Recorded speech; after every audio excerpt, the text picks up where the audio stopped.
लोग होते हैं ज्वाइन कर लिए हैं, वीडियो नहीं सही से देखते हैं तब भी हट जाता है। तो वीडियो हमको लगता है वो पूरा फुल वॉच करना चाहिए, चाहे वो शॉर्ट हो चाहे लॉन्ग हो।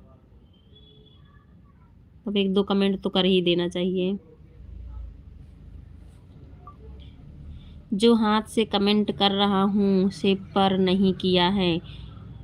ये आपका सुरेश चौधरी वाली जो आईडी है ना, इसको ज्वाइन की हैं। उनको नहीं मालूम होगा, तो सुरेश चौधरी वाले पे कमेंट की हैं, इससे आप कर देना ज्वाइन करके उनको। ठीक है भाई? फिर आप जब उससे कमेंट कर दोगे तो ज्वाइन कर लेंगे। और दूसरा वाला मोबाइल पर किए होंगे तो मेरे को मालूम नहीं है। तो सुरेश चौधरी वाले पे की हैं, क्योंकि वह दूसरा आदमी का मोबाइल है। अच्छा, अच्छा। उसे पर नहीं करना चाहिए, राम पटेल वाले पर करना चाहिए।